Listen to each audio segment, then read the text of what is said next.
축복합니다. 오늘 말씀을 같이 한번 읽어볼게요. 예레미야 11장 말씀입니다. 예레미야 11장 11장이 아니네요. 업데이트가 안 되는데요. 17장입니다. 17장 19절부터 23절까지의 말씀 한번 우리가 합독해서 읽어보도록 하겠습니다. 시작. 여호와께서 내게 이와 같이 말씀하시되 너는 가서 유다 왕들이 출입하는 평민의 문과 예루살렘 모든 문에 서서 무리에게 이르기를 이 문으로 들어오는 유다 왕들과 유다 모든 백성과 예루살렘 모든 주민인 너희는 여호와의 말씀을 들을지어다. 여호와께서 이와 같이 말씀하시되 너희는 스스로 삼가서 안식일에 짐을 지고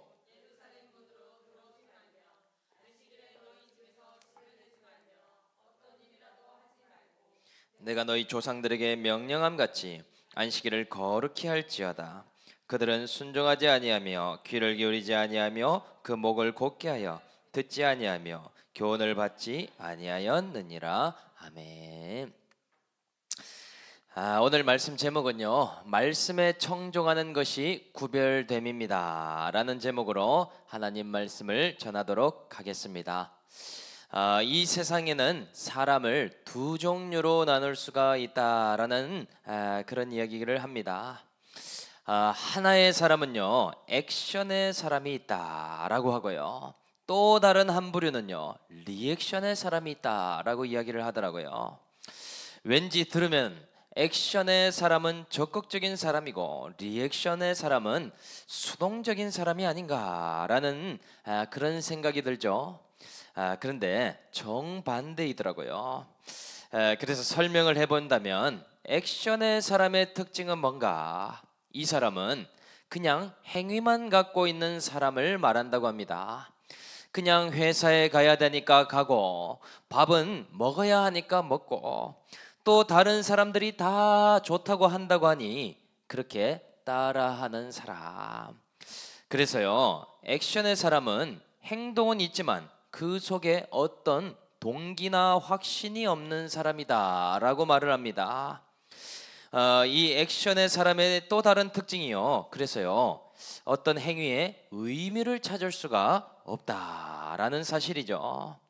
신앙생활에도 마찬가지지 않겠습니까? 형식적인 예배는 남아있지만 하나님을 사랑하는 마음을 찾을 수는 없는 사람, 헌신과 봉사를 드리지만 주님을 기쁘시게 할 만한 믿음이 부재하는 사람, 이러한 경우를요, 액션의 신앙생활이다 라고 할 수 있겠더라.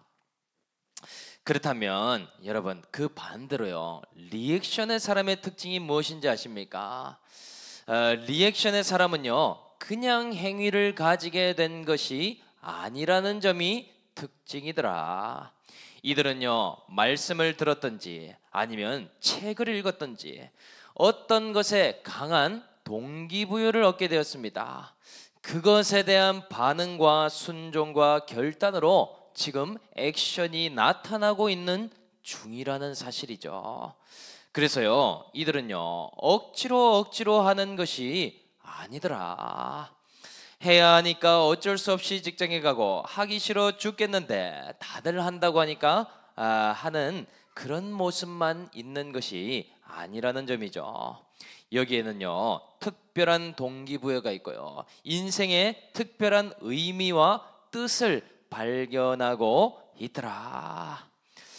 그래서요, 똑같이 힘들고 어려운 것이 있지만 그것을 넘어서 가고 있다는 점이 특징이라고 할 수 있겠더라. 그래서 오늘 목장에서도 이 둘은 이 두 가지 중에서 나는 어디의 사람인가 한번 나눠볼 텐데요, 겉모습만 본다면 비슷하다고 느낀다고 합니다. 분별하기가 어려울 수 있으나 자신은 누구보다 잘 알 수 있지 않겠습니까? 오늘 이것으로 아이스 브레이킹 한번 나눠보시면 좋겠습니다. 그래서 본문으로 돌아와서요, 예레미야를 통해서 우리는 누구의 모습을 계속 살펴보고 있는가? 하나님께 리액션의 순종과 믿음으로 살던 인생에서 이제는 액션만 남은 남유다를 살펴보고 있죠. 이제 하나님에 대한 경외심을 찾을 수 없습니다. 고난을 주신 하나님의 본심을 이해하지 못하고 있습니다. 그냥 어찌되었든 현재의 행복과 소유를 유지하기 위한 유일한 제사만 남겨진 상태로 살아가더라. 우상을 쳐낼 수가 없는 그런 신앙의 모습이라는 것이죠. 그래서 이런 남유다에게 하나님께서 오늘 무엇을 요구하고 계신가 봤더니요, 다시 구별된 인생이 되라 라고 하신다는 것이죠. 말씀의 리액션을 통해서 회개하고 거룩을 쫓는 인생이 되라 하고 계시더라. 그래서 오늘은 구별된 거룩이 무엇일까? 이 예레미야의 말씀을 통해서 두 가지로 살펴보도록 하겠습니다. 구별된 거룩 첫 번째는요, 하나님 말씀에 귀 기울이는 인생이더라. 먼저 19절 말씀 한 절을 읽어보도록 하겠습니다. 19절 시작. 여호와께서 이와 같이 말씀하시되 너는 가서 유다 왕들이 출입하는 평민의 문과 예루살렘 모든 문에 서서 아멘. 하나님께서는 예레미야가 서 있어야 될 위치를 알려주고 계시죠. 한마디로 말하면 포지션을 가르쳐 주시고 계시지 않습니까?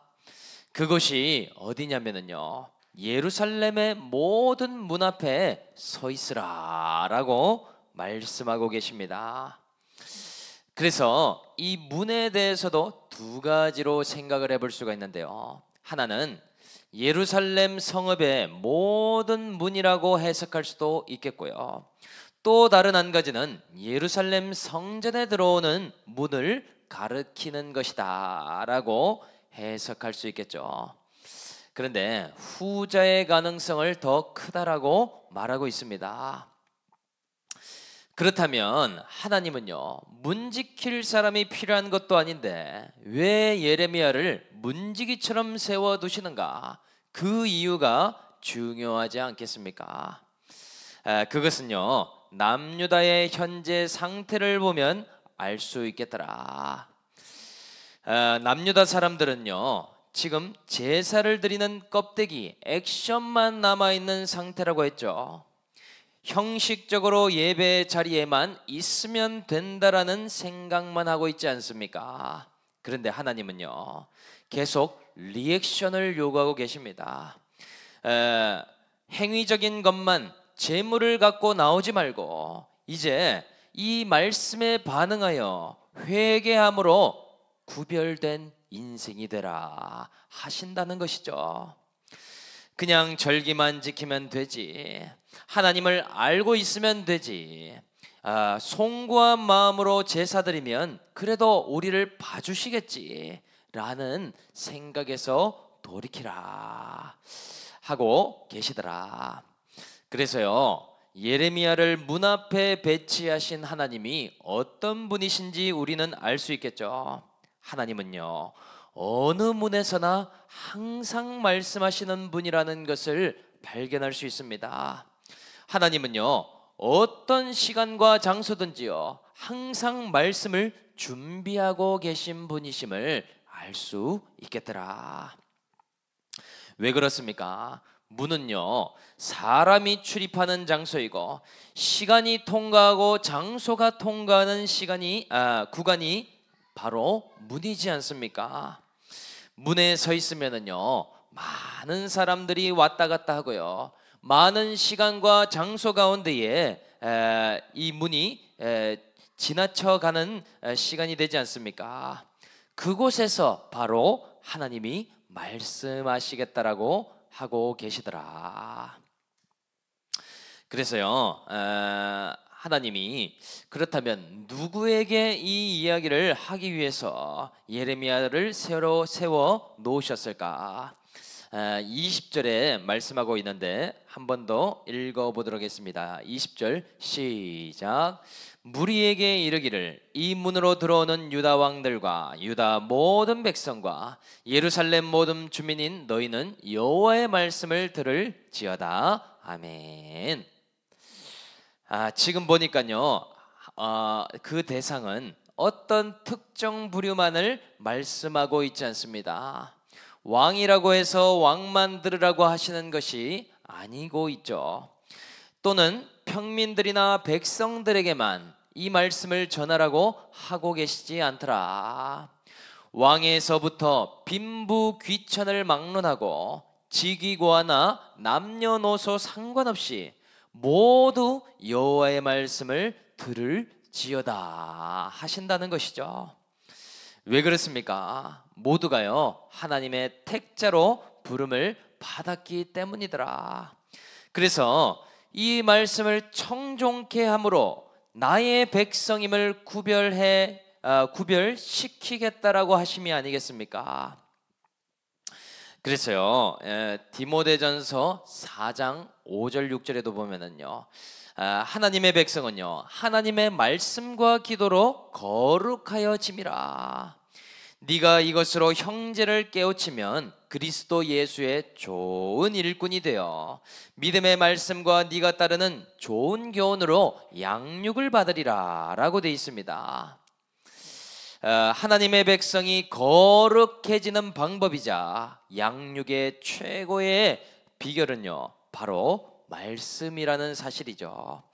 말씀에 청정하고 말씀을 따름이 없이는 좋은 일꾼이 될 수 없는 것이 아니겠습니까? 그래서 이 말씀을 한번 적용해 보면은요, 우리는 지금까지 거룩에 대한 의미를 잘못 이해하고 있는지도 모릅니다. 여러분, 거룩이라고 하면은요, 어떤 생각을 하십니까? 왠지 거룩은 나와 전혀 상관이 없을 것만 같다는 생각을 하지 않습니까? 부담을 갖는 시간을 갖게 되죠. 그래서요, 거룩을 쫓는다고 하면 얼굴은 해보다 밝고 광명한 천사와 같은 모습으로 되어야만 거룩을 쫓는 것이 아닌가 생각을 합니다. 그리고 모든 사람을 품을 수 있는 그런 마음밭이 되어야 거룩을 쫓는 사람이겠지 생각한다는 것이죠. 기도는 하루에 5시간 이상씩 하고 말씀도 매일매일 통독해야 되지 않은가?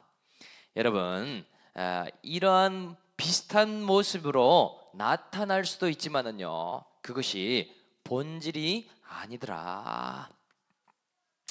여러분, 거룩의 본질은요, 구별됨이라고 말씀하십니다. 하나님이 보시기에 구별된 모습이 있어야 되는데 그것의 본질은요, 하나님 말씀에 청종하는 것 그 자체가 거룩이라고 말씀하시더라. 우리가 오늘 이 자리에서도 말씀을 듣고 녹취하는 것이 무엇 때문이겠습니까? 이 모든 것이요, 거룩의 시작점이 되기 때문이죠. 만약 이 세상에서 예수 믿는 사람과 불신자를 구별한다면 하나님은 무엇을 보시는지 아십니까? 말씀에 청종을 하는가 하지 않는가로 구별하신다는 것이죠. 인생이 별 인생이 없기 때문에요, 겉모습으로 보면 별다른 게 없습니다. 밥 먹는 것 비슷하고요, 하루에 3끼 먹고 잠자는 것 거의 동일합니다. 또요, 일하고 경제생활하면서요, 땀 흘리고 수고하는 것 누구나 다 마찬가지지 않겠습니까? 그런데 거룩을 쫓는 사람은 어떤 특징이 있는가? 이 사람들은 날마다 문을 통과할 때마다 말씀에 귀를 기울이고 있다는 점이 특징이라는 사실이죠. 말씀에 대해 순종할 마음을 갖고 있습니다. 고난을 통과하면서도요, 하나님이 무슨 의미로 이 고난을 주셨는가 끊임없이 귀를 기울여다 본다라는 사실이죠. 내 계획, 내 생각대로 인생이 안 되어도 하나님의 뜻을 날마다 알아가려고 하는 자, 이 사람은요, 거룩을 지금도 쫓고 있다라는 사실이죠. 그래서 우리는요 문을 통과할 때마다 청종해야 할 청지기의 사명을 가지고 이 땅에 오지 않았습니까? 그래서 매일매일 한 달 한 달 거쳐갈 때마다 말씀을 들어보는 것이죠. 장소와 사건의 문 앞에 서 있을 때마다 우리는 하나님의 뜻에 귀를 기울여야 하겠더라. 그래서요 우리가 거룩을 쫓는다라고 지금까지 신앙생활 해왔지만은요 말씀이 없어지는 순간 어떤 일을 경험하게 됩니까? 다시 성품으로 돌아가게 되고요 옛 신앙으로 돌아가게 돼 있습니다. 그것을 어떻게 할 수 있는가? 우리가 고난 한 가지를 만날 때요 지금까지 말씀을 따르고 거룩을 쫓는다라고 이야기했지만 실상은 무엇에 청종하고 순종했는가를 바로 보게 되지 않습니까? 실제로는요 주변 사람들의 말에 청종한 것이 아니었습니까? 실제로는 현실에 청종하고 있고 상황을 따라다닌 것이 아니겠는가? 다른 사람들이 이렇게 생각한다고 하니까 또 주변에 이렇게 반응이 이렇다고 하니까 말씀보다 더 크게 청종한 것들이 많이 있더라. 그런데 이 자리에 서 있는 저도 마찬가지입니다. 말씀이 없다면 향방이 없이 방황할 수도 있겠죠. 리액션 할 수 있는 본체의 말씀이 없다면은 우리는 방황이 시작될 수도 있는 인생이더라. 어제 제 얘기를 한다면요 어제 피아노 콩쿠르를 나가서 루아가 입상하는 것을 보면서 참 기분이 좋았죠. 어제 새롭게 알게 된 사실이 한 가지 있는데요 1학년에서 대상을 탄 게 아니라 초등부 전체에서 대상을 탔다라고 하더라고요. 그래서 아무렇든 한턱을 쏘려고 합니다. 그런데 제가 의문점이 한 가지 들었습니다. 분명 두세 번 틀렸는데 대상이 어떻게 주어졌을까라는 생각이 들더라고요. 참 하나님은요 그 가운데서도 겸손하기를 원하신다라는 점 한 가지를 깨닫게 되었고요. 또 이 한 번도 안 틀렸다면 뭔가 대단하게 생각할 수도 있잖아요. 자칫하면 또 딸 우상과 딸 바보에 빠져서 자만해질 수도 있기 때문에 하나님이 겸손하게 해주셨구나. 그리고요 이 예레미야의 말씀이 매일매일 있었기 때문에 순간 또 한 가지를 생각하게 되었습니다. 루아가 앞으로 피아노로 예배 반주를 섬길 수 있는 인생이 되게 해달라는 기도가 나오고요 또 피아노로 자만하지 않고 하나님의 말씀에 청종하는 인생이 되게 해주십시오 이런 기도가 자연스럽게 나오더라고요. 하나님 앞에 믿음과 순종의 리액션의 사람이 되기를 중보하는 그런 시간이 되게 되었습니다. 오늘 저와 여러분들 마찬가지죠. 우리는 이 자리에서 말씀을 듣는 행위 그 자체로 이미 구별됨의 시작을 행하고 있습니다. 일주일의 시작을 말씀을 따르는 것에서 우리는 순종과 믿음을 배워가고 있다라는 것이죠. 오늘 여러분 고난을 만났습니까? 또 내가 원치 않는 문을 통과하고 있습니까? 오늘 이 말씀을 통해서요 하나님 말씀에 청종함으로 믿음의 리액션의 사람으로 나아갈 수 있는 저와 올리브 공동체가 될 수 있기를 주님의 이름으로 간절히 축복드립니다. 구별된 거룩 두 번째는요 스스로 삼가서 안식일을 거룩하게 하는 일이더라.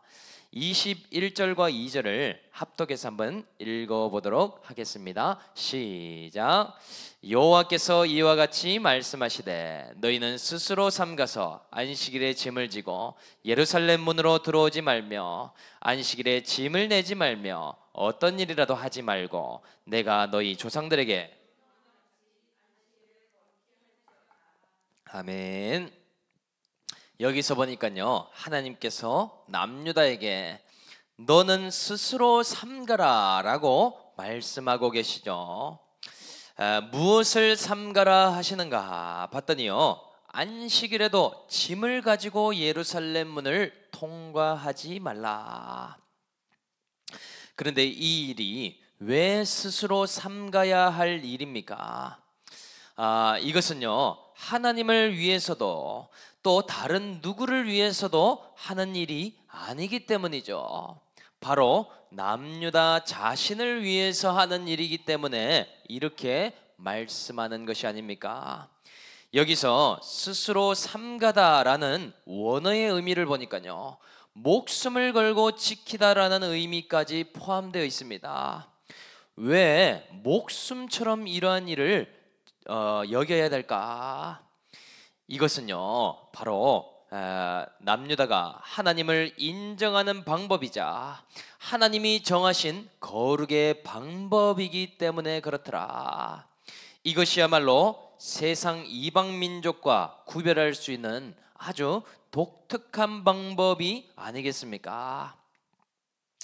그래서요, 하나님은요, 아예 안식일에 집에서든 창고에서든 짐 자체를 꺼내지도 말고 어떤 일도 시작도 하지 말라라고 말씀하고 계시죠. 여러분, 어떤 경우가 있을 수 있기 때문에 이렇게 말씀하시겠습니까? 사람은 처음 시작이 어렵지만은요, 한번 틈이 생기기 시작하면 그 다음부터는 아무렇지 않게 할 수 있는 존재이기 때문이죠. 만약에 집에서부터 짐을 꺼내지 말라 이런 말씀을 주시지 않았다면요, 어떤 일이 있겠습니까? 집안이 어려운 상황이 있을 수 있겠죠. 고난의 환경을 만난 사람이 있을 수 있습니다. 아주 급박한 상황에서요, 조금만 짐을 꺼내자 라고 하는 상황이 있을 수 있겠죠. 그런데 이것이 괜찮아지기 시작하면요, 나중에 큰 짐을 꺼내는 것도 당연한 일이라고 생각하지 않겠습니까? 그리고 안식일에도 5분, 10분 잠깐 일하는 것 처음이 어렵지요. 나중 이것이 시작되면 1시간이고 2시간이고 반나절도 하는 일들이 일어나지 않겠는가? 그러니까 하나님은요, 아예 짐 자체를 꺼낼 생각도 하지 말고 일을 조금이라도 5분이라도 할 마음을 먹지 말라라고 이렇게나 당부를 하시더라. 그런데 여러분, 어떤 사람이요 일을 하고 짐을 꺼낸다라고 하겠습니까? 아마도 하나님에 대한 믿음이 없을 때 짐을 꺼내올 수가 있겠죠. 하나님이 눈에도 안 보이시는데 나의 생업은 누가 지켜주겠는가? 나밖에 지킬 사람이 없구나. 이런 사람이 짐을 꺼내지 않겠습니까? 또요, 하나님을 신뢰하지 못하는 사람이겠죠. 누가 짐을 옮겨주나? 하나님도 짐을 안 옮겨주는데 어차피 피치 못해서 옮겨야 되니 안식일이라도 옮겨야 되는 건 아니겠어? 이렇게 하지 않겠습니까? 그런데 여기에는요, 신앙의 핵심이 들어가 있죠. 너희가 안식일에는 나를 믿고 의지함으로 그것을 좀 맡겨놔봐라.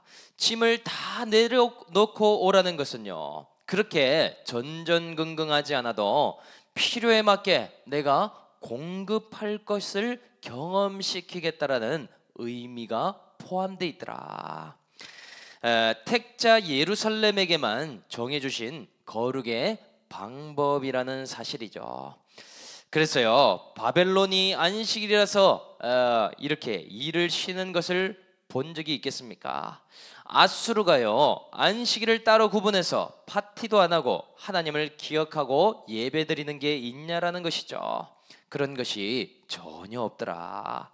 축제를 열고 싶으면 열고, 잠을 많이 자고 싶으면 많이 자고, 산당에 가고 싶으면 가고, 그것이 한 가지도 하나님과 연결되어 있지 않더라. 이것이 이방 민족의 모습이더라는 것이죠.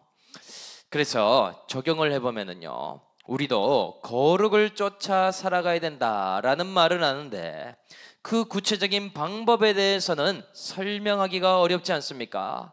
거룩을 쫓는 것이 인생의 목적이다라고 할 때요, 그것이 무엇을 말하는 것인가? 그런데 그 중에요, 우리가 주일 성수를 왜 지키는가? 이것 또한 생각해 볼 수 있겠죠. 우리는 주일에 예배드리고 일도 안 하고 직장에 안 가는 이유가 무엇일까? 주 5일 근무제니까 라고 생각할 수도 있는데요, 그런 것이 아니더라. 하나님의 말씀에 대한 리액션이자 순종으로 지금 예배에 나왔다라는 것이죠. 과거에는요, 이러한 예레미야의 말씀을 보고는요, 다소 율법적으로 우리가 적용을 했습니다. 주일에는 아무것도 해서는 안 돼, 짐도 꺼내면 안 돼, 이런 말씀을 보고서는요, 정말 교회에만 하루 종일 있다가 이렇게 가는 것으로 생각을 많이 했습니다.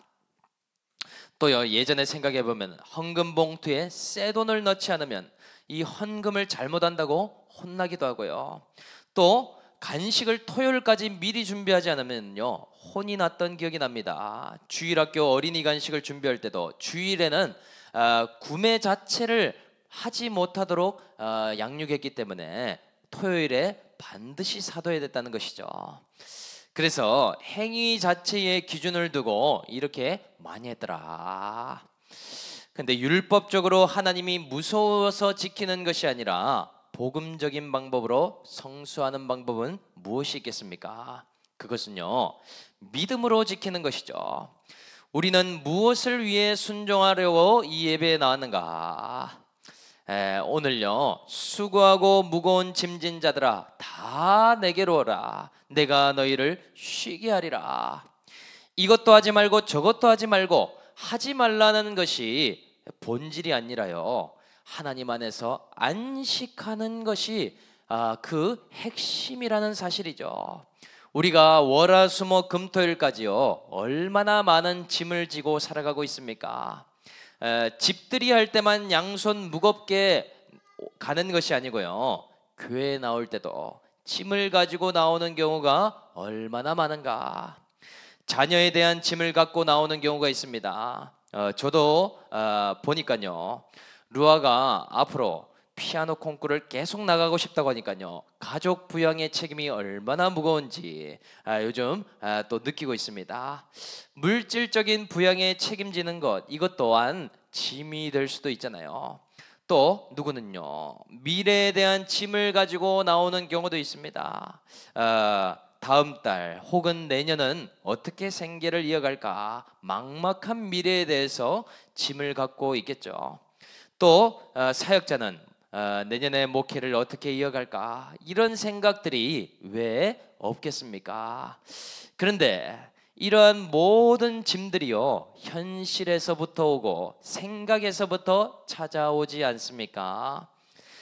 우리가 유일하게 쉴 수 있는 방법은요, 믿음이라는 방법으로요, 하나님께 맡겨버리는 것이더라. 주님도 인정하고 계시는 부분이 이 부분이죠.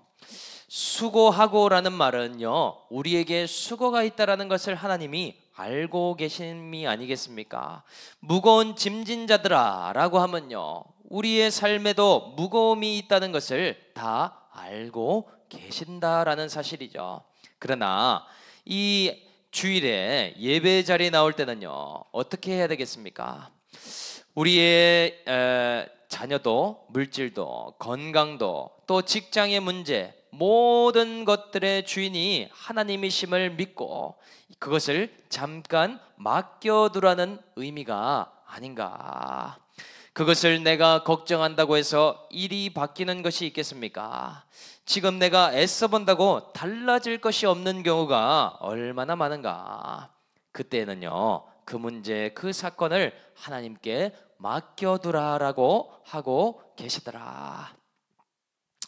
그래서 어제의 짐은요, 어제 그곳에 두고 주님께 나오는 것이죠. 이번 주의 문제는 직장에, 가정에 두고 다시 말씀을 듣고 적용할 것만 있더라라는 사실이더라. 이것이 가만히 보니요, 우리를 위한 유익이다라는 것이죠. 하나님께 맡기는 것이 나를 위해서 스스로 삼가 해야 할 적용이 아니겠습니까? 오늘 저와 여러분들요, 거룩의 인생이 무엇이라고 생각하십니까? 오늘 주일부터 시작해서요, 하나님 안에서 믿음으로 시작하는 것, 믿음으로 안식하는 것이 바로 거룩의 시작이 되더라. 오늘 모든 짐이 있다면요, 주님께 잠깐 내려놓으십시오. 예루살렘 성전에 나올 때에 가정도 직장도 물질도 건강도 잠깐 주님께 맡겨두십시오. 하나님을 신뢰하는 자, 하나님이 이끄심을 믿는 자 모두가 맡길 수 있게 될 것이더라. 오늘 저와 여러분 믿음으로 오늘 공동체 안에서, 예배 안에서 안식하고 쉴 수 있는 이 주일 예배가 다 될 수 있기를, 그러한 올리브 교회가 될 수 있기를 주 예수의 이름으로 간절히 축복합니다. 오늘 말씀을 마무리하면서 한번 기도하게